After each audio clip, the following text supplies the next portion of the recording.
जगण्यासाठी सुंदर विचार.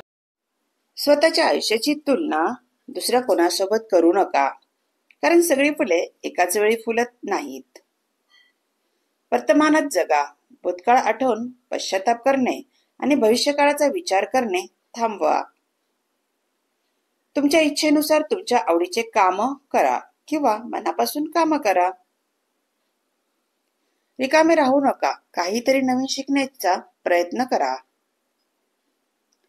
जीवनाची प्रत्येक समस्या ट्रॅफिक सिग्नल सारखी असते. काही काळ शांततेने वाट पाहिल्यानंतर ती हिरवी होते. ज्या क्षणी असं वाटेल की आपल्यामुळे समोरच्या व्यक्तीला त्रास होतोय, तेव्हा त्या व्यक्तीपासून लांब राहणे कायम चांगले.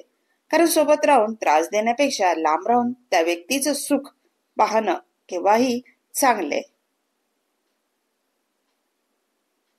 समोरच्याला माफ करायला शिका आणि माफी मागायला शिका.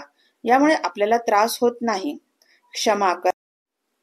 नकारात्मक शब्दांचा वापर पूर्णपणे टाळून उत्साहपूर्ण चांगल्या शब्दाचा वापर रोजच्या संभाषणात करा. माणूस कितीही आपल्या बुद्धीनुसार, शक्तीनुसार जीवन जगत असला तरी कर्माच्या सिद्धांतानुसार नियतीने ठरवलेला शेवट आणि नियतीने मांडलेला डाव हा त्याला स्वीकारावाच लागतो. व्यक्तीला दोनच बक्षिसे हमखास मिळत असतात. एक म्हणजे विरोध आणि दुसरं म्हणजे टीका. आपल्या मागच्या जन्माचं काहीतरी ऋणानुबंध असतात.